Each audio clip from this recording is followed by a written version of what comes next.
Hello everyone, welcome again. चलिए करते हैं अपनी एक्सरसाइज 3.2 का क्वेश्चन नंबर 5। एक आयताकार बाग जिसकी लंबाई चौड़ाई से 4 मीटर अधिक है का अर्ध परिमाप 36 मीटर है। बाग की विमाएँ ज्ञात कीजिए। एक रेक्टेंगुलर गार्डन की बात चल रही है जिसकी लेंथ है वो 4 मोर देन विड्थ है। उसका जो हाफ पेरीमीटर है वो 36 मीटर है, तो हमें उसकी डायमेंशंस बतानी है।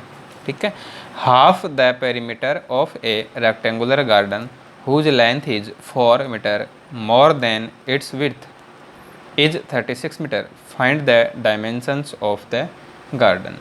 अब डायमेंशंस फाइंड आउट करनी है अपने को, विमाएँ ज्ञात करनी है, यानी लंबाई और चौड़ाई बतानी है। तो एक को हम क्या बोल देंगे x और एक को क्या बोल देंगे y। माना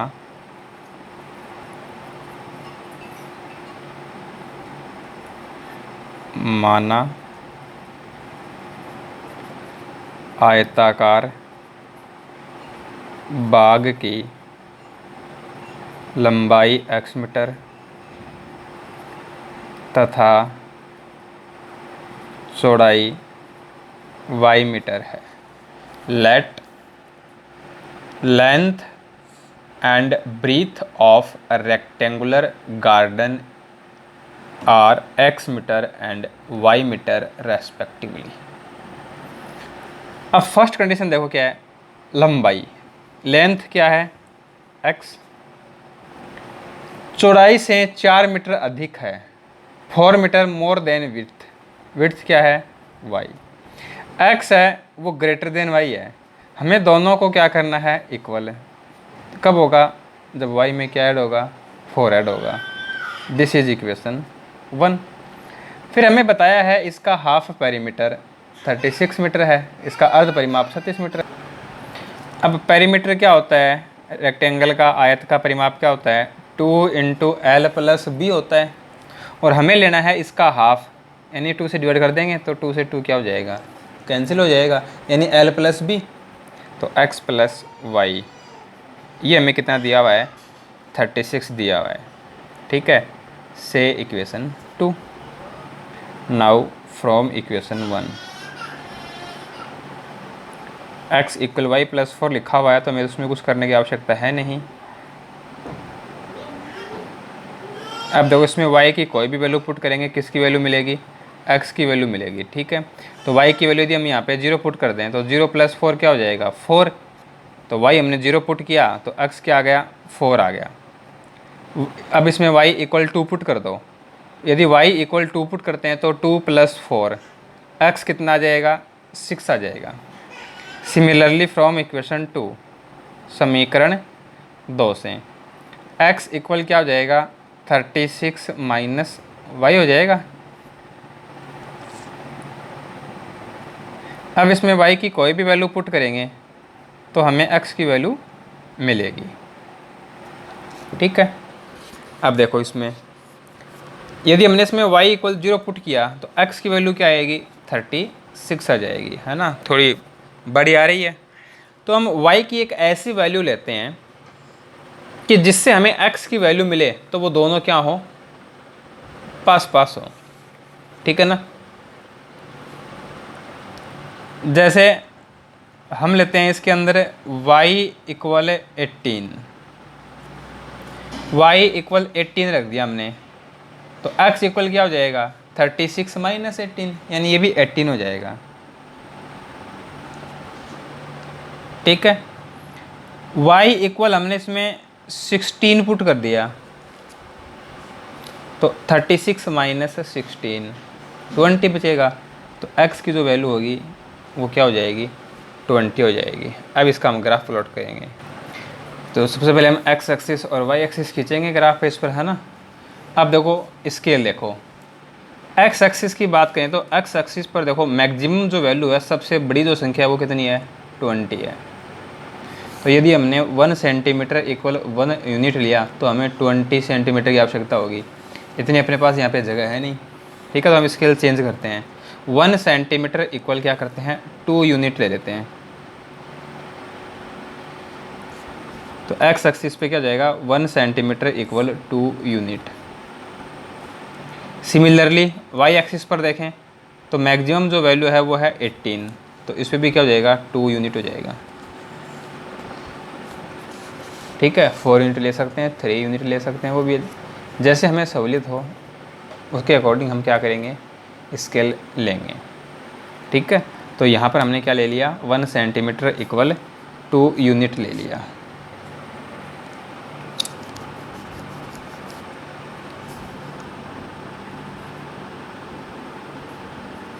अब देखिए फर्स्ट पॉइंट है 4 0, ये पॉइंट होगा। सेकेंड है 6 2, एक्स की वैल्यू 6, अच्छा सॉरी। अब देखिए यहाँ पे अपनी जो स्केल है वो है 1 सेंटीमीटर इक्वल 2 यूनिट, तो यहाँ पे क्या आएगा 2 4 6 8 10 है ना, इधर भी 2 4 6 8 10 ये आएगा। अब देखो इसका अगर बनाते हैं, पहला पॉइंट था अपना 4 0, एक्स की वैल्यू 4 वाई की वैल्यू 0, ये पॉइंट होगा। फिर है 6 2, एक्स की वैल्यू 6 और वाई की वैल्यू 2, ये पॉइंट होगा। अब इन दोनों को स्केल से मिलाते हुए लाइन खींच दो।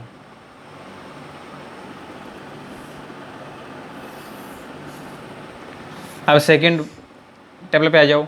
फर्स्ट पॉइंट है 18 18, एक्स भी 18 और वाई भी 18, तो ये जो पॉइंट है वो अपना कुछ यहाँ से होगा। ठीक है, सेकंड पॉइंट है 20 16, एक्स की वैल्यू 20 और वाई की वैल्यू 16, ये वैल्यू ये पॉइंट होगा। अब इन दोनों को ज्वाइन कराते हुए हम क्या कर देंगे लाइन खींच देंगे। तो ये हमने क्या कर दी लाइन ड्रॉ कर दी। इसको भी क्या करते हैं थोड़ा आगे बढ़ाएंगे कि दोनों एक दूसरे को इंटरसेक्ट करें काटें। तो ये हमने इसको थोड़ा सा आगे बढ़ा दिया। ठीक है, अब दोनों जो लाइन है वो कहाँ पे इंटरसेक्ट कर रही हैं इस पॉइंट पे। अब ये पॉइंट देखो कौन सा होगा, x की वैल्यू 20 और y की वैल्यू 16। ठीक है, इस बात को लिखते हैं। ग्राफ से स्पष्ट है दोनों रेखाएं बिंदु 20 16 पर प्रतिच्छेद होती हैं। x की वैल्यू 20, y की value 16। It is clear from graph that both line intersecting each other at point 20 16, x equal 20 y equal 16। अब इस क्वेश्चन के अंदर हमें x और y की वैल्यू थोड़ी बतानी है, हमें तो डायमेंशन बतानी थी। तो जो लंबाई है वो थी x तो 20 मीटर, और जो ब्रीथ है वो थी y तो वो कितनी हो जाएगी 16 मीटर। तो आयताकार जो बाग था उसकी लंबाई चौड़ाई है वो 20 मीटर और 16 मीटर हो गई। ये था अपना क्वेश्चन नंबर 5। अब देखिए बात करते हैं हम क्वेश्चन नंबर 6 की। तो क्वेश्चन नंबर 6 में क्या है, अपने को एक इक्वेशन दे दी 2x + 3y - 8 = 0। ठीक है, अब हमें क्या करना है इस पेयर को कंप्लीट करना है, यानी हमें एक इक्वेशन और लिखनी है, एक समीकरण और लिखना है।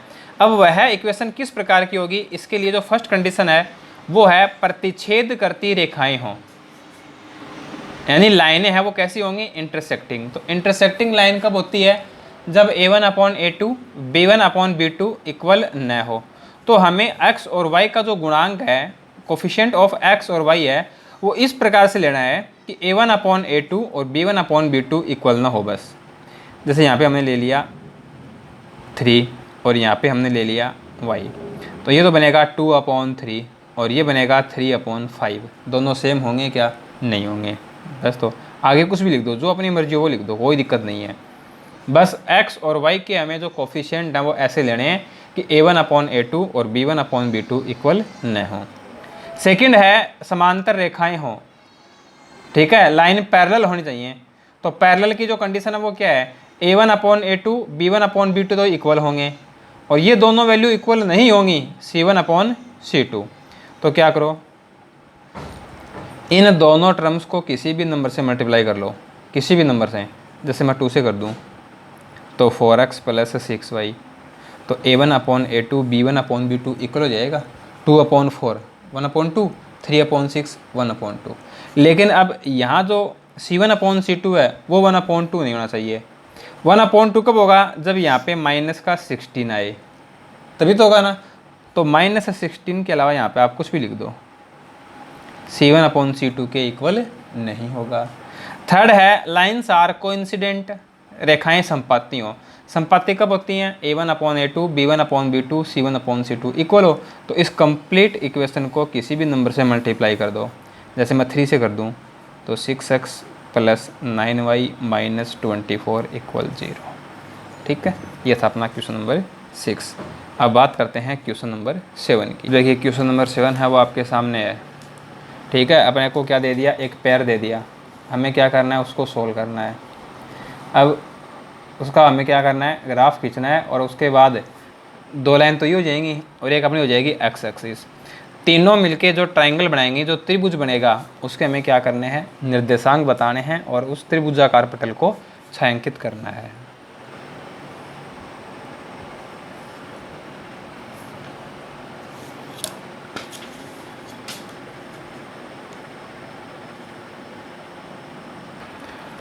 अब हम इसका ग्राफ प्लॉट करेंगे तो देखो ये इक्वेशन 1 और ये equation 2। Now from equation 1 x equal क्या हो जाएगा? y - 1 हो जाएगा। टेबल बना लो, y की वैल्यू पुट करेंगे, x की वैल्यू मिलेगी। y हमने 3 पुट किया तो 3 - 1, x की वैल्यू क्या आ जाएगी? 2। y इक्वल हमने 5 पुट किया, y इक्वल हमने 5 पुट किया तो 5 - 1, 5 - 1 क्या हो जाएगा? 4। ठीक है, सिमिलरली फ्रॉम इक्वेशन 2, समीकरण 2 से x की वैल्यू देखो क्या आएगी? ये रहेगा 12 प्लस का हो जाएगा, 2y माइनस का हो जाएगा, और अपॉन में क्या आएगा? 3। y की कोई भी वैल्यू पुट करेंगे, y का कोई भी मान रखेंगे, सोल्व करेंगे तो हमें किसकी वैल्यू मिलेगी? x की वैल्यू मिलेगी। तो y इक्वल 0 पुट कर दिया, y इक्वल 0 पुट कर दिया तो ये तो 0 हो गया। तो 12 माइनस 0 12 है, और 12 को 3 से डिवाइड करेंगे तो 4। तो y इक्वल 0 रखा तो x क्या आया? 4 आया। अब देखो 1 रखेंगे, x वो फ्रैक्शन आएगी, 2 रखेंगे तो भी नहीं होगा, 3 रखेंगे, हाँ। y इक्वल 3 पुट कर दो तो 3 × 2 6, 12 माइनस 6 6, और 6/3 2, y इक्वल 3 तो x इक्वल 2। अब हमें क्या करना है? इसका ग्राफ प्लॉट करना है। बात करेंगे अपने स्केल की। ठीक है, y एक्सिस, ये x एक्सिस, स्केल। तो देखो 1 सेंटीमीटर इक्वल 1 यूनिट सफिशिएंट है, 1 सेंटीमीटर बराबर 1 इकाई। ये अपना क्या हो जाएगा? स्केल हो जाएगा, पैमाना हो जाएगा। अब देखो फर्स्ट टेबल, फर्स्ट पॉइंट क्या है? 2 3, x की वैल्यू 2, y की वैल्यू 3, दिस पॉइंट। नेक्स्ट है 4 5, x की वैल्यू 4, y की वैल्यू 5, दिस पॉइंट। अब इन दोनों को मिलाते हुए क्या कर देंगे? लाइन ड्रॉ करेंगे। तो ये अपनी लाइन आ गई। अब देखो सेकेंड टेबल, फर्स्ट पॉइंट है 4 0, x की वैल्यू 4, y की वैल्यू 0, ये पॉइंट होगा। सेकेंड है 2 3, x की वैल्यू 2, y की वैल्यू 3, ये पॉइंट होगा। अब इन दोनों को मिलाते हुए हम लाइन खींच देंगे, इन दोनों को ज्वाइन करवा देते हैं।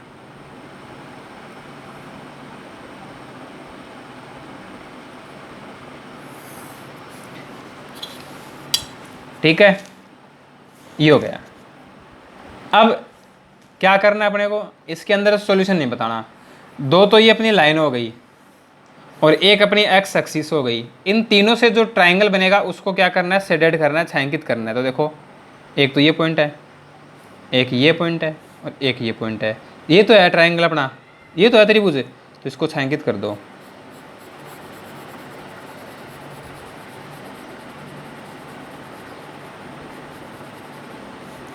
इस प्रकार से हमने क्या करना है? इसको शेडेड करना है, छायांकित करना है।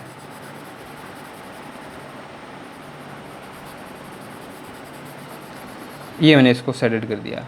अब देखो ये पॉइंट क्या है? -1 0, ये पॉइंट क्या है? 4 0, और ये पॉइंट क्या है? 2 3।